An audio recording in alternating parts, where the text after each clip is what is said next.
एसे और फिर से देखें ये बहुत ही चैलेंजिंग है, पर्टिकुलरली एसे ज़्यादा एसे ही फेल होता है और मेरा 2022 में एसे ही फेल हुआ।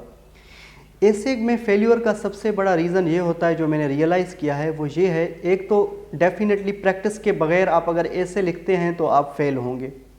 दूसरा जो एसे में इम्पॉर्टेंट चीज़ जो देखी जाती है वो ये है कि टॉपिक को मिसअंडरस्टैंड करना, टॉपिक के डायमेंशन को समझना ज़रूरी है। For example informal economy in and way forward, यहाँ पे जो आपसे एग्जामिनर एक्सपेक्ट कर रहा है वो सारा का सारा एक्सपेक्ट कर रहा है आपसे इनफॉर्मल इकोनॉमी पे। तो मैं अगर इकोनॉमिक क्राइसिस पे पूरा ऐसे लिख लूँगा मुझे जो कि आता है तो definitely I would be fail, because economic crisis पे सवाल नहीं पूछा गया, ये पर्टिकुलरली सवाल पूछा गया है इनफॉर्मल इकोनॉमी पे। तो सबसे बड़ी वजह है प्रैक्टिस ना करना, और दूसरा टॉपिक को मिसअंडरस्टैंड करना, और तीसरे नंबर पे ग्रामेटिकल मिस्टेक्स।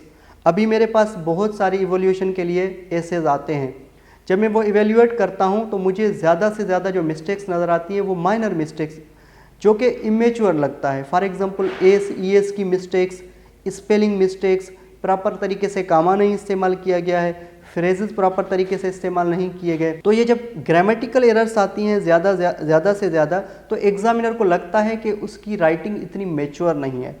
ऐसे के लिए मैं आपको यही टिप्स दूंगा कि डेली बेसिस पे प्रैक्टिस करें। पूरा ऐसे तो आप लिख नहीं पाएंगे डेली, लेकिन आप रोज़ाना के बुनियाद पे 3 से 4 पैराग्राफ प्रैक्टिस करें, और आप हफ्ते पे हर संडे या सैटरडे को outline, introduction plus conclusion practice करें। इवाल्यूएट करवाएं, लाजमी ऐसे अपना इवाल्यूएट करवाएं, अपनी ग्रामेटिकल मिस्टेक्स को प्रॉपर तरीके से इम्प्रूव करें और आप ऐसे पास कर लेंगे। मेरे साथ यही मसला था कि मुझे एक लाइन तक लिखनी नहीं आती थी, तो फिर मैंने क्या किया, मैंने ज़्यादा से ज़्यादा प्रैक्टिस किया। मैंने मोर देन 100 ऐसे प्रैक्टिस किए हैं, और अल्हम्दुलिल्लाह मैंने एक हफ्ते के अंदर 7 ऐसे भी प्रैक्टिस किए हैं, 7 ऐसे, यानी एक ऐसे पर डे, वो भी मैंने किया। क्योंकि मुझे पता था कि मेरी इंग्लिश वीक है, मेरी स्कूलिंग अच्छी नहीं है, मैंने सिंधी में चीज़ें पढ़ी हैं, तो एक सिंधी में सोचकर फिर इंग्लिश में ट्रांसलेट करना ये मेरे लिए बड़ा मुश्किल था। तो ऐसे के लिए आप ग्रामर पे फोकस करें, प्रैक्टिस करें, और टॉपिक को लाजमी कंप्रीहेंड करें। टॉपिक को तो कंप्रीहेंड कर लेते हैं, लेकिन उसके डायमेंशन को समझें कि उसका डायमेंशन कौन सा पूछा गया है। जब आप डायमेंशन या उसके एस्पेक्ट को देखेंगे तो फिर आपका ऐसे इंशाल्लाह कभी भी फेल नहीं होगा। देखें, जहाँ तक ऐसे के सोर्सेस का ताल्लुक है, एक वाहिद है सब्जेक्ट है जिसका कोई सिलेबस नहीं है, जिसके बारे में किसी को पता नहीं है कि क्या करना है। ये जो स्टफ़ मार्केट में मिल रहा है ये बिल्कुल फालतू है, बिल्कुल फजूल है, इसका ऐसे के साथ कोई ताल्लुक नहीं है। वो रेडीमेड बुक्स दस्तयाब होती हैं, हमारे एस्पायरेंट्स उनको पढ़ के उनको इमिटेट करने की कोशिश करते हैं, उनको क्रैम करने की कोशिश करते हैं, तो अल्टीमेटली फ़ेल होते हैं। इसके पीछे रीज़न क्या है, क्योंकि देखें जो स्टफ़ आप मार्केट से लेकर लिख रहे हैं वही स्टफ़ दूसरा एस्पायरेंट भी लिख रहा होता है।